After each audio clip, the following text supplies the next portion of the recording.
Welcome back, lads, to another Dauntless video. I know it's a Monday right now, actually Tuesday morning for me here in England, so it is quite late in the week to be uploading the Umbral Heroic Escalation guide for you, but I thought, you know what, I've got time today, I'm going to put it out. But today we're going to be covering a build, which I'm going to be putting on the screen right now. I'm also going to leave the link for the build in the description below, and on the off chance, if the build maker won't allow me to put Omni cells in, I am running the Iceborne. I do recommend using the Iceborne over the Bastion one, just because we are running a Tenacious build, and you get 100 HP more with the Iceborne. Even though it's not too much damage, every piece of damage helps in these heroic escalations. So the build will be in the description below, don't you worry about that. You probably noticed also that I'm running a Valamir build. Yes, I know there is better legendary builds out there with the legendary radiant weapons, but I thought I would use the Valamir one just to prove to you that Valamir is still optional this week. Regardless, if you were using the legendary ones, you would be bonding the Valamir anyway to it, just because of the Ether Hunter perks you get with it. The reason why Ether Hunter is so strong this week is because Thrax goes into Ether mode for, let's say, 60-70% of the fight, and having a bonus piece of damage throughout the fight consistently is really, really nice. Also, a lot of the behemoths do go into Ether mode when you are fighting them for these long periods of time. So just having Ether Hunter is actually quite a nice boost. It's actually much better than Rage Hunter, in my opinion, for this escalation. But yeah, there is a better build with the legendary ones, with the legendary weapons with adrenaline. I do understand that. I know people are going to be posting in the comments like, why don't you just use adrenaline? Well, actually, I want to try doing it without the legendaries for once. So that, like I said, that's why I'm running the Valamir's one. I basically substituted adrenaline out for cunning. If you did want to have the better damage build, you would basically just put the legendaries on and then tag in adrenaline in both the prismatic cell slots, and you will get the same build as what I've got right now, but basically you'll be trading the cunning for adrenaline, which you will get more DPS for in the long run. But regardless, this build is pretty good and not too far off that build anyway. So onto the actual tips. As you can see, this fight is going on for absolutely ages, and I am going to fast forward it in a moment because it actually is a 5-minute round one fight. The reason being is because my first tip to you will be, do not use your potions in round one. The reason for this is that you want to keep your potions for the later rounds. You want to be using 1 on round 2, 1 on round 3, and 1 to 2 on round 4.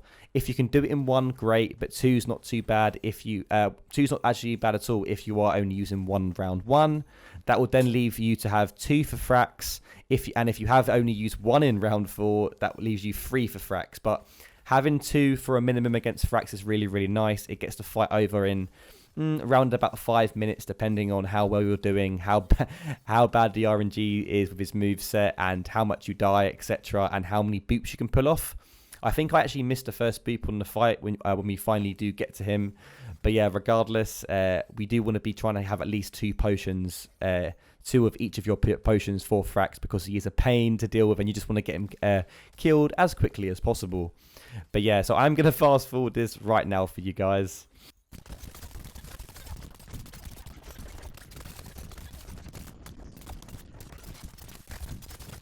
When it comes to choosing your amps in this escalation, you want to be going for Critical Dominion, Element Form, Spiteful Evasion, all of these ones which basically give you crit damage, crit chance, and just damage in general. I think getting Critical Dominion is probably one of your necessities to doing damage, so definitely go for that, and definitely go for the Element Form as well. Those are my 2 big amps I recommend you getting. Also, the Executioner is really, really good as well. But as you can see, on round 2, we actually got really lucky. We got 2 Umbral Behemoths, which is really, really nice for our damage boost. I missed a boop there, but you want to be targeting, ideally, obviously the Umbral Behemoth. There is normally 1 in round 2, but I got lucky, like I said. But just focus on 1 so it does die. Also, if you do happen to land a boop, and it is like Umbral Koshite and Umbral Nazaga, only in that instance, if you do get a boop like this, then go for the other behemoth, only because you're going to get some uptime on overpower. But as you can see in a second, I am going to move straight back onto Umbral Nazaga, just because of the fact you want to be doing damage to the main one you was focusing in the first place. Obviously, you also want to be going for the boop heavy behemoths as well, because that means you're going to get more uptime on the +3 overpower. You want to be focusing on breaking different parts as well. But as I said, only be using one pot on round 2. Do not use another pot on round 2 because it is a waste, and you will get through it. Just bear with it. You will eventually get through it. I am going to actually fast forward this as well just a little bit until we get to the end of Umbral Koshar, because I don't want this video to drag out too long for you guys, and I know you want to see the Thrax fight as well.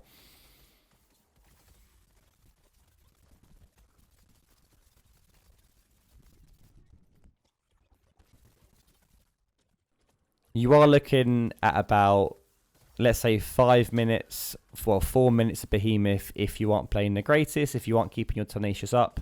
But if you are keeping your Tenacious up and it is an Umbral Behemoth, you're looking at 3 minutes of fight on round 2. And if you can land boops as well in between, get break parts, the round will go obviously a lot smoother. You want to make sure you are keeping your Tenacious up and not actually losing it.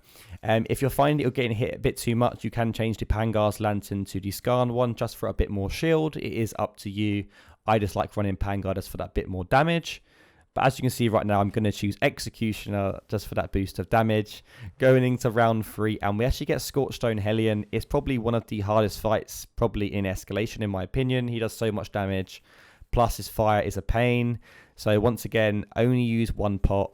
Round 1 and round 3 will be your long rounds. Just expect this.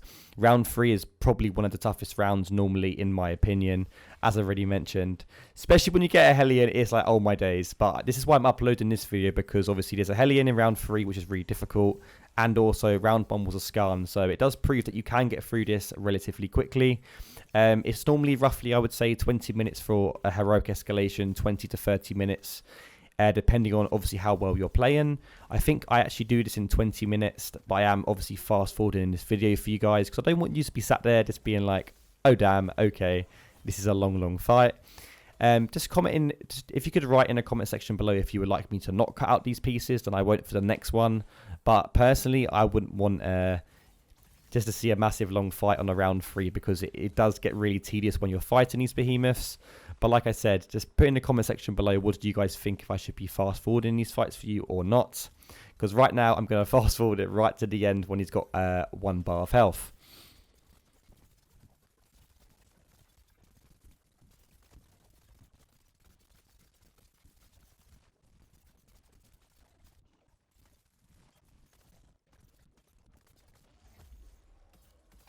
I don't think you guys understand how annoying this fight was. I was like, right, I'm just going to go with it because I kept failing Escalation with the easy behemoths on round 3. So I was like, you know what? Forget it. I'm just going to go for it. And I do manage to get through to Hellion. This round was really long. It took me like 5 minutes. So yeah, it's not really a fun fight. I think they should really lower the health on some of these behemoths. I think it is a bit ridiculous, to be honest with you. I like the fact that they are a longer fights, don't get me wrong. But Jesus Christ, it is really difficult. Like even if you're just like a basic player, it takes like a long time. And if you're not somewhat skilled at the game, I don't think like everyone's going to be clearing these escalations. Yes, I actually quite like them. They are challenging, but when I clear them once, I probably ain't going to go back to them just because of the sheer tediousness it actually is. And yeah, to be honest, it just takes so long for these rounds to go past. Like, it's ridiculous. I've actually failed Thrax 3 times, and imagine going through Escalation 20 minutes a pop just to get to Thrax and then dying. Like, it is a bit ridiculous. But anyway, moving on to the final round before Thrax, and we got our final amp for this one. Obviously, before we get into the fight, and we're gonna pick up this time. I think I pick up Overclock just for the attack speed. I was debating Torrent Shield, but I was like, nope. Overclock's pretty decent as well because until the next behemoth is defeated, you get 25 attack speed. I actually use 2 pots in this round as well. I get through this round really quickly, so I'm not going to fast forward any of this round just to quickly show you how well this build actually does work, and even with only Critical Dominion and Executioner, how much damage this actually can do for you. I do shred through Pangar pretty quickly, and I did, to be fair, even with Quill Shot as well, it wasn't actually that difficult. So I'll leave you until we get through this round.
As you can see, that round really wasn't that long in comparison to the Hellion one of me having to fast forward it, or definitely the Skarn one. I actually think the Skarn round was my longest round in this escalation, obviously because of no pots. But as you can see, like I'm in the round before Thrax, and it wasn't that long at all. I then pick up full throttle, which gives me more crit chance, which is really, really, really nice for Thrax. I'm going into the fight with 2 pots a pop, which is really, really nice. You want to be making sure you're baiting the boop at the beginning of the fight and not missing the boop like I did in this one. It does drain out the fights if you do miss the boops. So please don't miss them like me, or you will have a longer fight.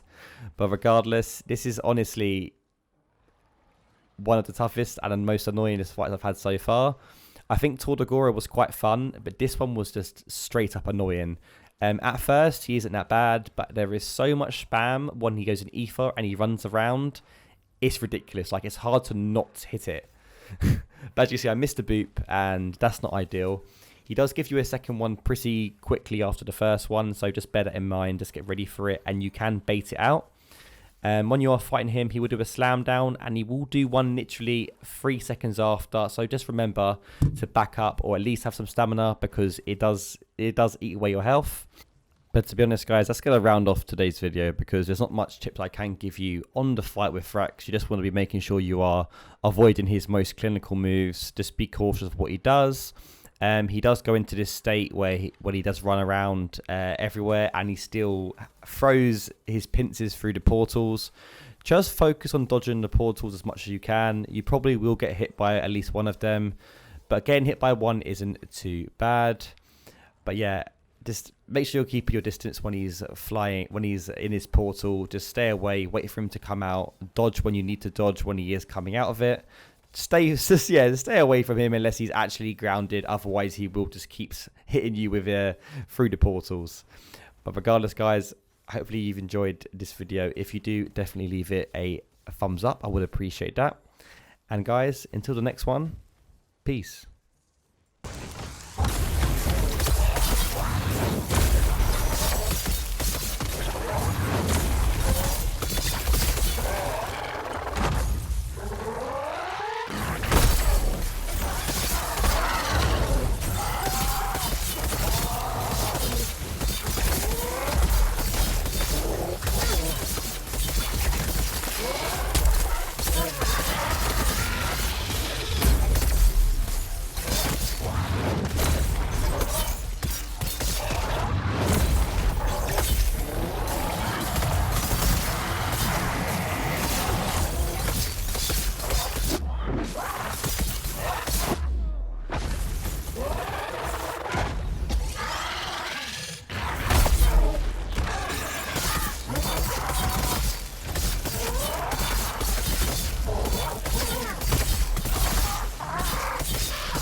thing was guarding, we can get out of here.